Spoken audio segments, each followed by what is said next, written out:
Y cuando llegaron al lugar llamado de la Calavera, le crucificaron allí a los malhechores, uno a la derecha y otro a la izquierda. Durante los 3 años de su ministerio terrenal, nuestro Señor Jesús predicó muchos sermones, dio muchísimas enseñanzas, habló en parábolas, pero en las últimas horas de su vida, Jesús pronunció solamente 7 palabras. Ya no en un monte ni a la orilla de un lago, sino en la cruz donde allí murió. Esas 7 palabras constituyen el último sermón de nuestro Señor Jesucristo. Murió como Él dijo que era. El buen pastor su vida da por las ovejas. El buen pastor entregó su vida predicando, enseñando, consolando y dando palabras de esperanza. Así de maravilloso es nuestro Señor Jesucristo. En esta tarde reflexionaremos sobre estas 7 palabras que Jesús expresó en la cruz del Calvario. Tomemos pues del mensaje de cada palabra para nuestras vidas lo que el Señor nos quiera decir. Primera palabra, la palabra del perdón. Lucas 23:34. Y Jesús decía: Padre, perdónalos porque no saben lo que hacen. Y repartieron entre sí sus vestidos, echando suerte. Jesús estaba sufriendo el peor castigo que alguien podía recibir. Había sido horas antes azotado, golpeado. Sus manos y sus pies atravesaban un clavo para hacerlo en el madero. Definitivamente, los soldados romanos estaban acostumbrados a recibir insultos, ofensas, gritos, maldiciones y todo cuanto pudiera pasar por la mente de aquellas personas que estaban siendo crucificadas, de parte de cada uno de ellos. Pero esa vez escucharon una palabra que nunca habían escuchado esos soldados, pues escucharon a ese hombre llamado Jesús hablar palabras de perdón, de misericordia. Padre, perdónalos porque no saben lo que hacen. Nuestro Señor Jesús termina sus días en este mundo perdonando, sin rencor, sin amargura en su corazón. Él los había perdonado y pedía a su Padre Celestial que los perdonara también. Él no dijo: Padre, yo los perdono, pero destrúyelos tú. Él no estaba clamando por venganza. Él estaba pidiendo misericordia para los que lo habían crucificado, para los que lo habían causado tanto dolor. Estas palabras de Jesús es un llamado a cada uno de nosotros a perdonar a los que nos ofenden, a los que nos han causado algún dolor o sufrimiento en nuestras vidas, a perdonar sin anhelar ninguna venganza. Lastimosamente, muchas personas terminan sus días odiando en su corazón, lleno de resentimientos y amarguras. Hoy Jesús nos dice a cada uno de nosotros: no te vayas de este mundo sin haber perdonado. Muchos dicen con odio y con gran sinceridad: Dios te perdone, pero yo no. Otros dicen: yo te perdono, pero que Dios no tenga misericordia de ti. ¿Saben? Pero eso no es la actitud que Dios quiere de nosotros. Como cristianos tenemos que comprender y entender que ese perdón que Jesús dio en la cruz es también para cada uno de nosotros, pues Él fue crucificado por nuestros pecados. La segunda palabra pronunciada por nuestro Señor Jesucristo desde la cruz la encontramos en el Evangelio según San Lucas, capítulo 23, versículo 43, que dice: Entonces Jesús le dijo: de cierto te digo que hoy estarás conmigo en el paraíso. Estas fueron las palabras del Señor Jesucristo al ladrón que estaba crucificado al lado de él. Pero observemos ahora lo que el ladrón dijo minutos antes en Lucas, el mismo capítulo de Lucas 23, versículos 40 al 42. Leemos: respondió el ladrón y lo reprendió diciendo: ni siquiera estando en la misma condición temes tú a Dios. Nosotros, a la verdad, juntamente padecemos porque recibimos lo que merecían nuestros hechos, pero este ningún mal hizo. Y dijo a Jesús: acuérdate de mí cuando vengas en tu reino. Este hombre tuvo la percepción necesaria para comprender que Jesucristo era Dios hecho hombre. Fue por decreto divino que fue llamado Jesús cuando nació. Lo leemos en Mateo 1:21, que dice: dará a luz un hijo y le pondrás por nombre Jesús, porque él salvará a su pueblo de sus pecados. El nombre Jesús significa el Señor es el Salvador. Jesús vino al mundo para identificarse con los pecadores y salvarlos. Leemos en Lucas 19:10, porque el Hijo del Hombre vino a buscar y a salvar lo que se había perdido. Solo Dios puede perdonar pecados, como lo leemos en Marcos 2:7. ¿Quién puede perdonar pecados sino solo Dios? Y esto es lo que el Señor Jesús hizo cuando dijo en Mateo 9:6: pues para que sepáis que el Hijo del Hombre tiene potestad en la tierra para perdonar pecados. Cristo dijo que era Dios y Él es Dios. En la carta de Pablo a los Romanos, capítulo 10, versículo 9, leemos: si confiesas con tu boca que Jesús es el Señor y crees en tu corazón que Dios le levantó de entre los muertos, serás salvo. El ladrón penitente, el ladrón que se arrepintió, tenía al Salvador en Jesucristo como Dios. Le pregunto a usted, amigo mío, para usted, ¿el Señor Jesucristo es su Salvador? Repito nuevamente la pregunta, para usted, ¿el Señor Jesucristo es su Salvador?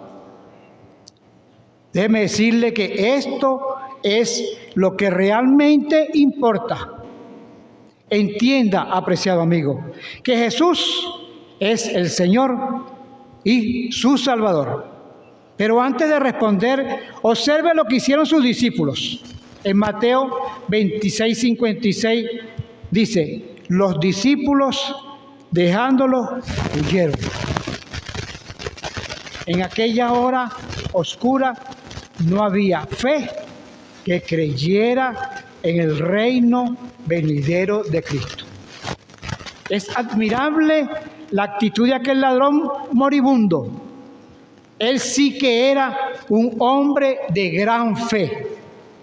Cristo estaba muriendo ante sus propios ojos y aún así él le dijo: Señor, acuérdate de mí cuando vengas en tu reino.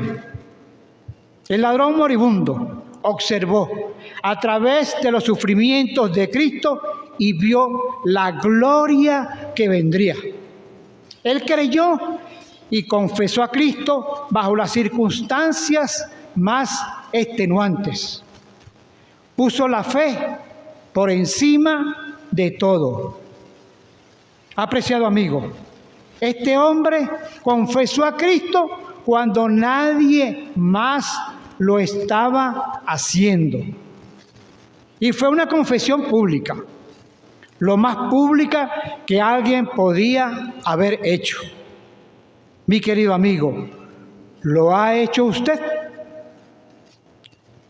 ¿Ha confesado a Cristo como su Señor y Salvador? ¿Ha dicho usted en su corazón y con sus labios: reconozco al Señor Jesucristo como Salvador y mi única esperanza para ir al cielo?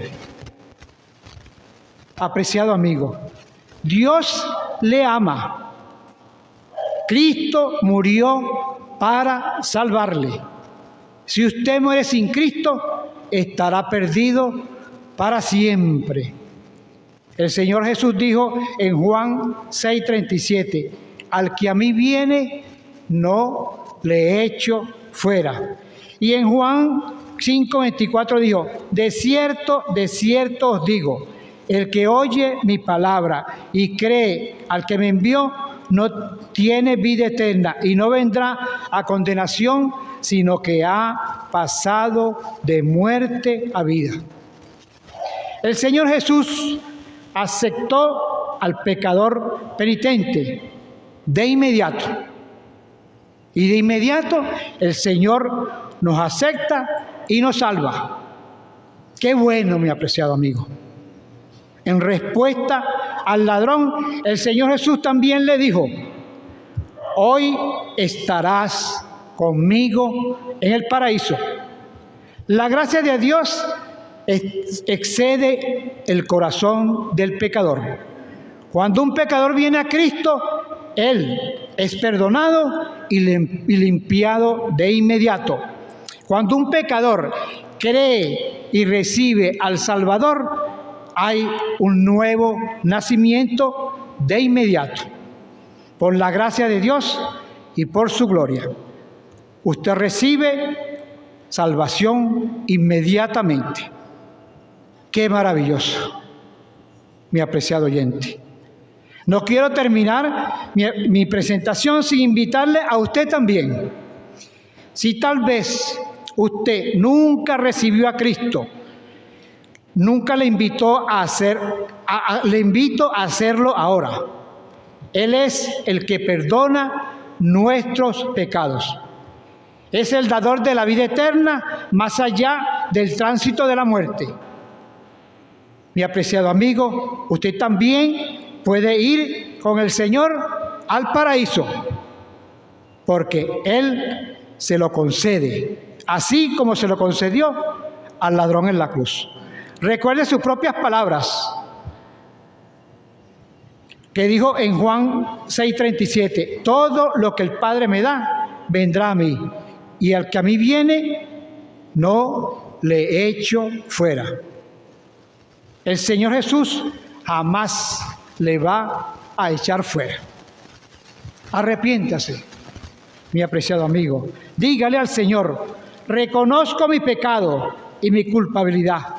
Oh Señor, Dios, gracias por el sacrificio de Cristo para pagar por mí la culpa que yo debía pagar. Quiero que Cristo, el Señor resucitado, sea mi Salvador desde ahora y para siempre. Dígaselo a Dios, dígaselo al Señor. Quiero que seas mi Señor y mi Salvador. Él no le echa fuera.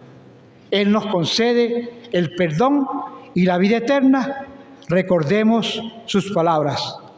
Hoy mismo estarás conmigo en el paraíso.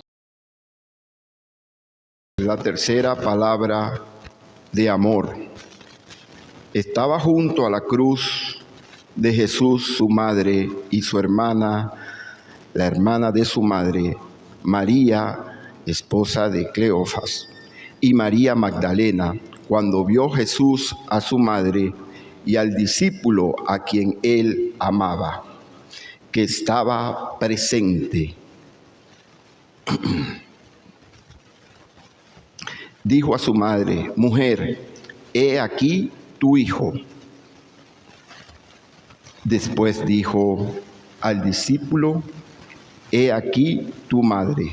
Desde aquella hora el discípulo recibió en su casa a María.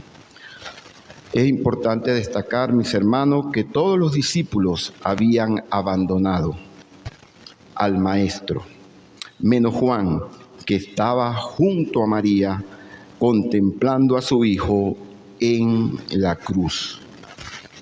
Verdaderamente eran momentos muy duros para María.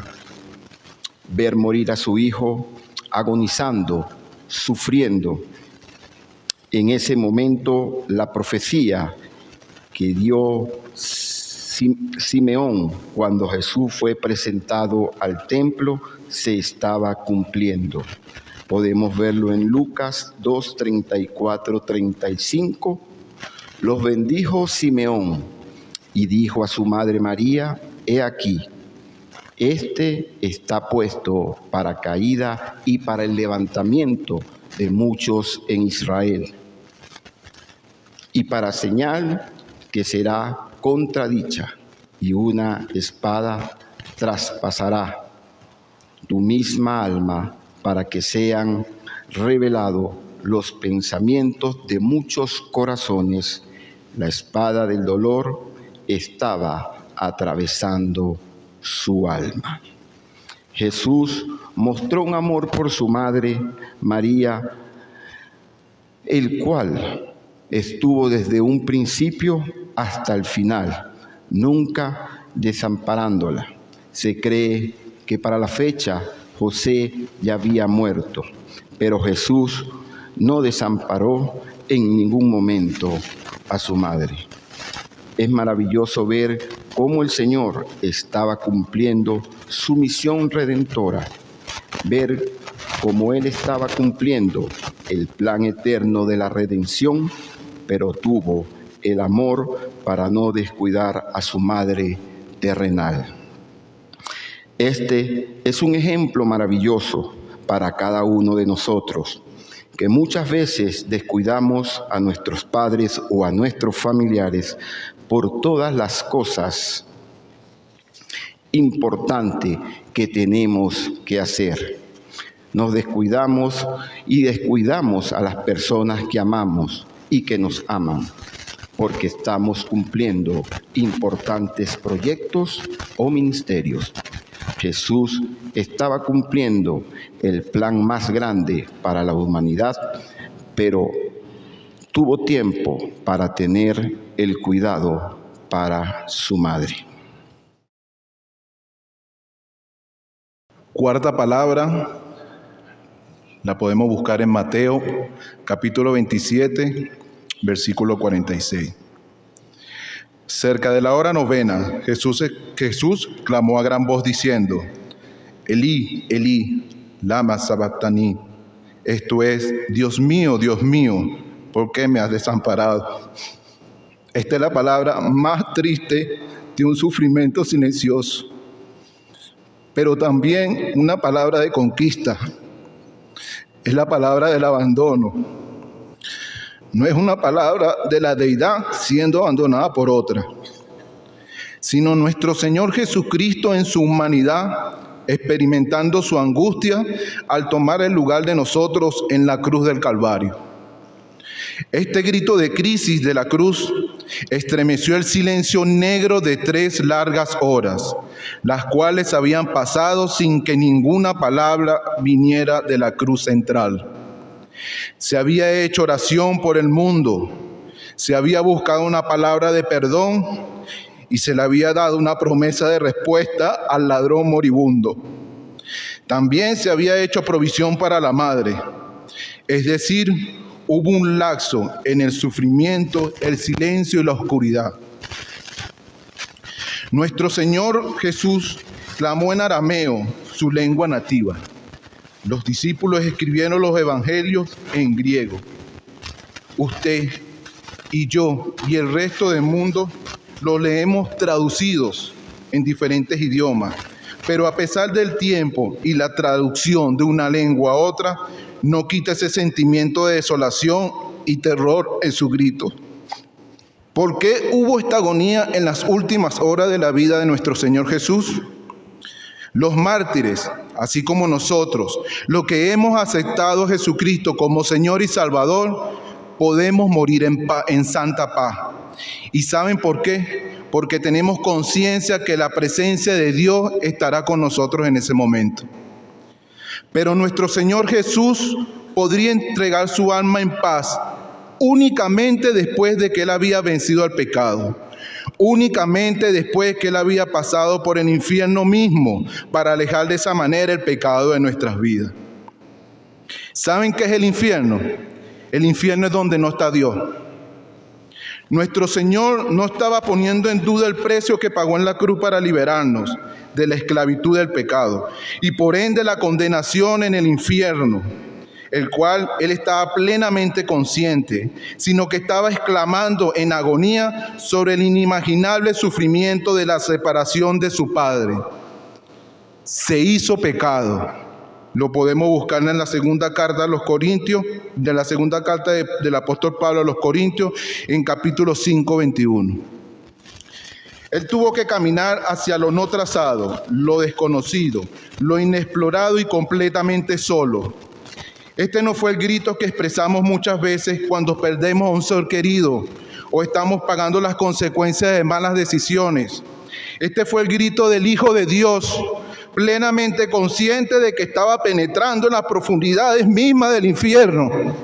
La soledad es uno de los más grandes sufrimientos. Primero experimentó la soledad humana, fue absolutamente despreciado por los hombres.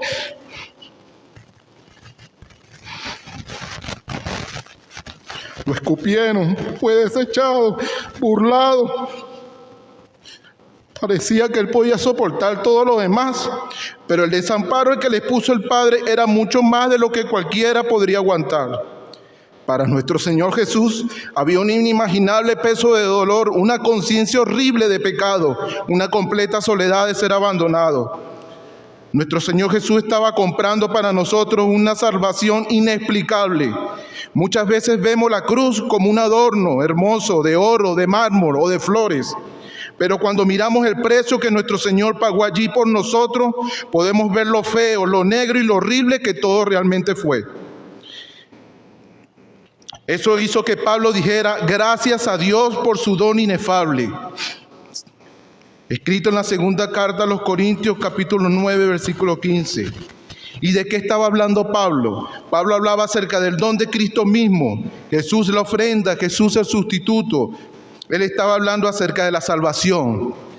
Cristo fue separado del amor de Dios y de la presencia de Dios. Pero ¿quién nos separará del amor de Cristo? Tribulación o angustia, o persecución o hambre, o desnudez o peligro, o espada. Antes, en todas estas cosas somos más que vencedores por medio de aquel que nos amó. Romanos capítulo 8, versículo 35 al 37. Nadie nos podrá separar del amor de Dios. Jesús conquistó la oscuridad para todos nosotros. La batalla de la cruz fue ganada en el huerto. La cruz ya había sido conquistada porque Jesús había ganado la batalla en el Getsemaní. Él dijo, Dios mío, no dijo Padre. Aún en la oscuridad, en el desamparo y en la soledad, Él exclamó, Dios mío, Dios mío. Él demostró su fe, la cual sabía que Dios nunca hace nada que sea malo. Todas las cosas ayudan a bien. Romanos 8, capítulo 28. Mi querido visitante y mi querido hermano, a diferencia de nuestro Señor Jesucristo que estuvo solo en ese momento, nosotros tenemos promesa. En Mateo 28:20 dice, y he aquí yo estoy con vosotros todos los días hasta el fin del mundo. Y no dice estaré, sino estoy. Él está con nosotros para respaldar nuestra causa, para llevarnos adelante a través de problemas y dificultades, y sobre todo para llevar mucho fruto en comunión con Él. Quinta palabra de Jesús en la cruz, palabra de necesidad, tengo sed. Después de esto, sabiendo Jesús que ya todo estaba consumado, dijo, para que la escritura se cumpliese, tengo sed. Dicho texto contiene la más breve de las 7 palabras de Cristo en el Calvario, pero con una profundidad tan grande como para escribir unas cuantas páginas. Podríamos especular un poco y pensar que parte de esta exclamación, sed tengo, se refería a una necesidad espiritual de forma implícita, lo cual podría ser válido. Pero pensar que la única sed que sentía Jesús era la sed espiritual es imposible. Pero en esta oportunidad vamos a ver esta palabra del Señor como explícitamente está en el texto. Jesús estaba expresando una necesidad física, necesidad que nos enseña la verdadera humanidad de Cristo. Humanidad que le hizo consciente como nunca de sus necesidades corpóreas. Humanidad demostrada en el cuerpo torturado y afligido por un intenso dolor. Humanidad demostrada en la queja desmayada de la expresión tengo sed. Humanidad que a su vez debe ser exaltada, porque Él, siendo Señor de todo, tomó la forma de un siervo de carne y hueso para expresar con voz desfalleciente, sed tengo. En esta quinta palabra quedó claramente demostrado que así como Jesús era 100% Dios, también era 100% hombre. Imaginemos con mucha reverencia al Señor sufriendo los dolores físicos más intensos que puede experimentar un ser humano, aunado a no haber tomado agua por muchas horas, clavado en la cruz donde además perdía sangre constantemente, con alta temperatura corporal provocada por todas sus heridas, lo que convertía su boca seca en fuego ardiente. Esta necesidad física es otra muestra fehaciente del amor maravilloso del Señor por nosotros. Amor que le llevó a padecer por ti y por mí, como estaba escrito que pasaría. Les pregunto, ¿acaso el Señor, siendo amo de todas las fuentes, manantiales y ríos del mundo, no podía suplirse su necesidad tan grande de beber agua? Por supuesto que sí. Pero como muestra de ese amor perfecto para salvación de nuestros pecados, se colocó en situación de vergüenza, aceptando la humillación más vil, que hasta vinagre le dieron de beber en lugar de agua. Esta palabra también tiene un significado simbólico. En la Biblia, el agua se utiliza a menudo como una metáfora de vida y salvación. Jesús, de hecho, había hablado anteriormente del agua viva que ofrece a aquellos que creen en Él. Concluyo con el siguiente párrafo. En cuanto a ustedes, hermanos, tengan sed de perfección, tengan sed, hambre y sed de justicia, pues serán saciados. Odien el pecado y aborrézcanlo de todo corazón. Tengan sed de ser santos como Dios es santo. Tengan sed de ser semejantes a Cristo, sed de dar gloria a su sagrada voluntad. Jesús, pues, con esta palabra mostró toda su humanidad para que 3 días después nos mostrara toda su divinidad. La sexta palabra pronunciada por nuestro Señor Jesucristo desde ese púlpito elevado se encuentra en Juan 19:30. Entonces Jesús, cuando hubo tomado el vinagre, dijo, consumado es. Inclinando la cabeza, entregó el espíritu. Antes de morir dijo esta palabra, consumado es. Los que conocen el idioma griego dicen que los griegos antiguos tenían la habilidad de decir mucho en pocas palabras. El griego, que podía decir mucho con pocas palabras, había logrado la cima de la oratoria. Y tanto la quinta como la sexta frase de Cristo en la cruz del Calvario aparecen como una sola palabra exclamatoria. En el Nuevo Testamento, en el idioma griego, la expresión tengo sed no son 2 palabras como aparece en nuestro idioma español, sino que es una sola palabra. Lo mismo sucede con la frase consumado es. En el idioma griego es tetelestai, que significa llevado a su fin completo. Esta es una declaración divina. tan gloriosa que desde Cristo la dijo en la cruz del Calvario, el diablo ha estado ocupado de ocultar su verdadero significado. Esta es la palabra de victoria de Cristo y su gran triunfante oratoria. Ahora, existe una gran diferencia marcante entre la quinta y la sexta expresión de Cristo en la cruz. En la quinta frase Él dijo, tengo sed, llamando la atención a su persona. Pero en la sexta palabra Él dijo, consumado es, llevando la atención a su obra. El Señor Jesús no dijo, yo estoy acabado, yo estoy consumado, sino que dijo, consumado es, llevando a este fin completo y perfecto.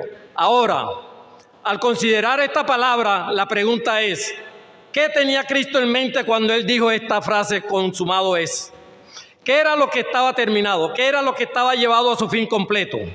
Bueno, cuando Él dijo consumado es, en primer lugar, tenemos la consumación de la escritura profética. Aquí vemos el cumplimiento final y completo de la profecía del Antiguo Testamento, profecía que atañen a su primera venida. Cuando el Señor dijo, consumado es, quiso decir que cada profecía referente a Él hasta sus últimos momentos conscientes antes de su muerte habían sido cumplidas. El apóstol Juan escribió en Juan 19:28, después de esto, sabiendo Jesús que ya todo estaba consumado, dijo, para que la escritura se cumpliese, tengo sed. Para que la escritura se cumpliese, nuestro bendito Señor, colgado en esa cruz, en posesión completa de todas sus facultades mentales, habiendo rechazado la bebida que le habían ofrecido previamente, sabía que muchas de las profecías concernientes a su primera venida ya habían sido cumplidas, excepto esa final. Y cuando dijo, tengo sed, ni la más simple profecía había fallado en cumplirse. No era solamente que tenía sed, sino para que la escritura se cumpliese o acabara de cumplirse. En Juan 19:30 dice entonces Jesús, cuando hubo tomado el vinagre, dijo, consumado es. Ahora, es verdad que todavía algunas profecías faltaban por cumplirse. Por ejemplo, entregar su espíritu en la mano del Padre, lo cual estaba predicho en el Salmo 31:5, que su cuerpo fuese traspasado por el cual estaba escrito en Zacarías 12:12, y que su cuerpo fuese traspasado por lo cual estaba escrito en Zacarías 12:12, y la preservación de sus huesos, lo cual estaba prescrito en el Salmo 34:20.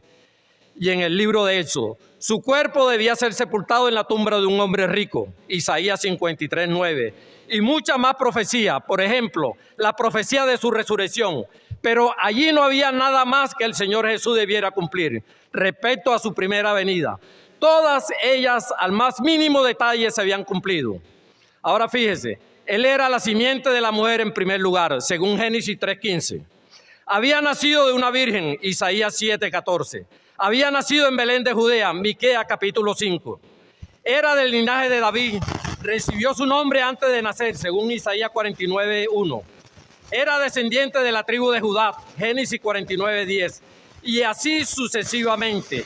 Estas son solo algunas de las muchas profecías respecto a Él, que se cumplieron en su primera venida, sin mencionar las que se relacionan a su sufrimiento y muerte. Pero todas ellas fueron cumplidas, todas consumadas, tal como lo sugiere el significado de la palabra griega tetelestai, consumado es, llevado a su fin completo y perfecto. Ahora, Cristo en su informe al Padre, Él había dicho, he acabado la obra que me diste que hiciese. Con esta palabra Él glorificó a Dios y sobre la cruz Él podía decir, consumado es con respecto al propósito de su venida. Cristo realizó su meta en este mundo porque tenía un propósito fijo y firme. Él dijo, mi comida es que haga la voluntad del que me envió y que acabe su obra. Juan 4:34. Ahora bien, tengamos presente que los sufrimientos de Cristo fueron voluntarios. Nuestro Señor desde el principio sabía lo que le sucedería. Así que la muerte no fue un accidente ni un incidente en su vida. Fíjese cómo presenta Juan este acto voluntario al final del verso 30. Dice que inclinando la cabeza entregó el espíritu. Entonces, y mucho antes en Juan 10:17 Él dijo, Por eso me ama el Padre, porque yo pongo mi vida para volverla a tomar. Nadie me la quita, sino que yo de mí mismo la pongo. Tengo poder para ponerla y tengo poder para volverla a tomar. Este mandamiento recibí de mi Padre. Nuestro Señor enfrentó su sufrimiento sabiéndolo de antemano, por su propia voluntad, pero alabado sea Dios, sus sufrimientos terminaron para siempre.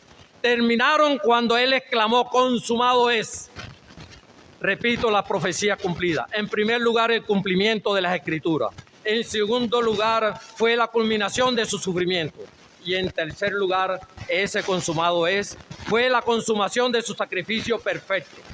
Ahora fíjese, en este acto voluntario y sacrificio perfecto, en cumplimiento de las Escrituras, fíjese lo que hizo a favor nuestro, según Colosenses 2, 14 y 15, anulando el acta de los decretos que había contra nosotros, que nos era contraria, quitándola del medio y clavándola en la cruz, despojando a los principados y a las potestades, los exhibió públicamente y triunfando sobre ellos en la cruz.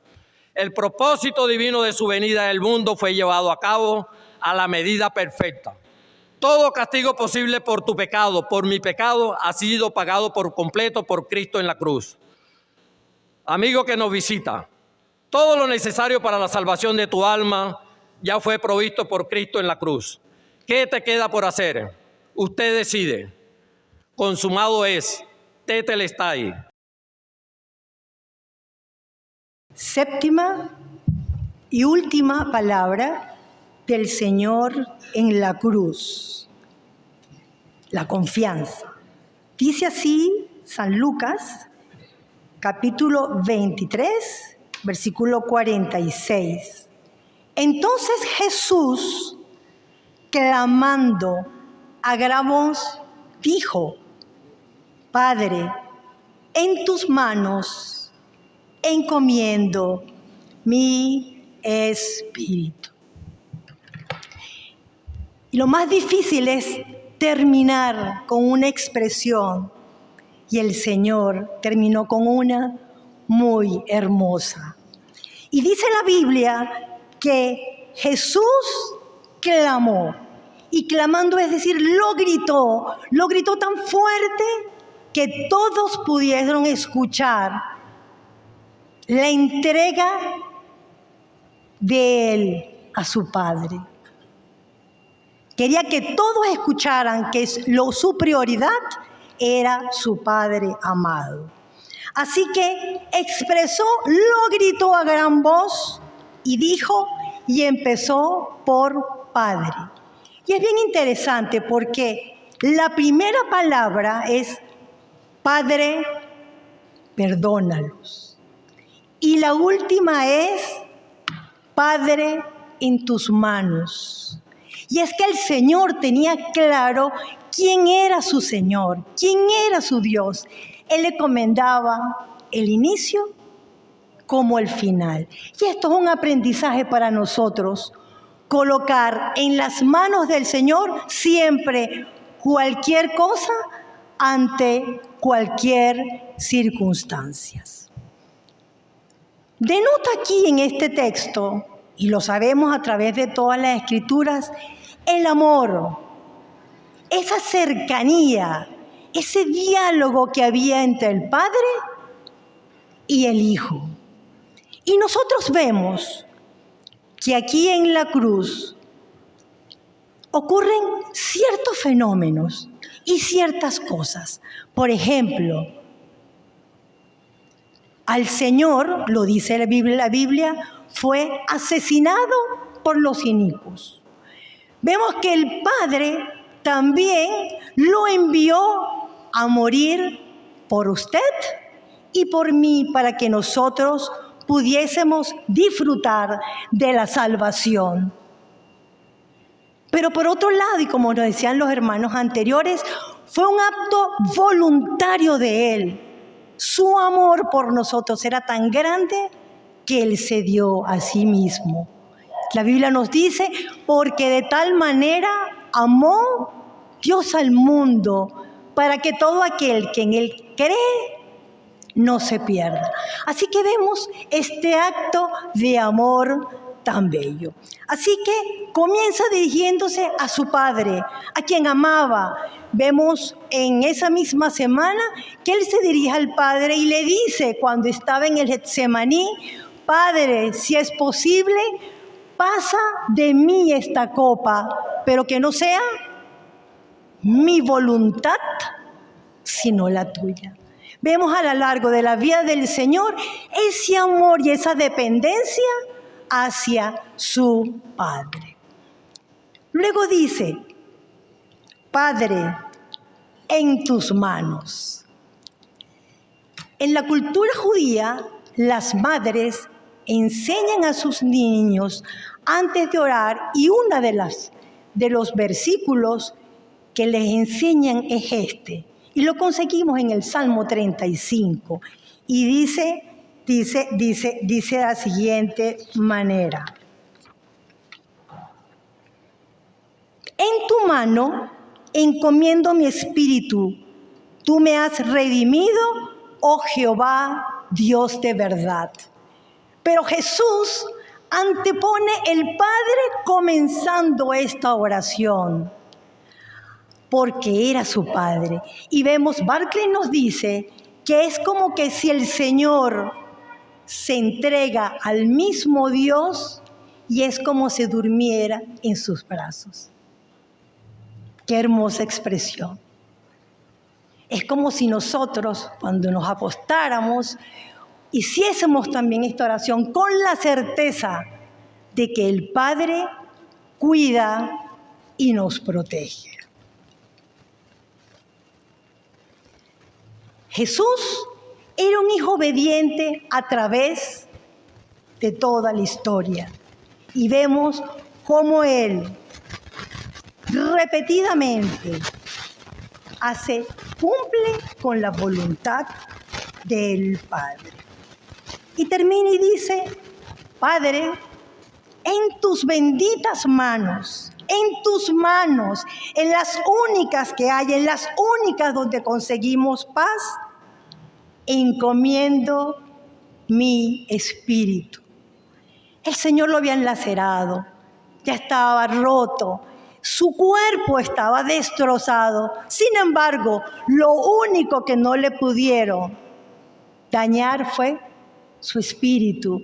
Y Él se le entrega a su Padre como un acto de adoración, un acto único, un acto hermoso. Y la Biblia dice que luego expiró. No se quejaba. No se puso a pelear con los que lo mataron. Lo hizo de manera voluntaria. ¿Qué aprendemos, mis hermanos, de esto? Muchas cosas tienen las palabras de la cruz. El Señor vino a morir por nosotros en la cruz. Y quienes hemos experimentado esa salvación inmensa, lo que el Señor nos ha perdonado, nuestra vida cambió. Somos otros, somos diferentes, gracias a ese hermoso acto en la cruz. Vendrán épocas duras, difíciles.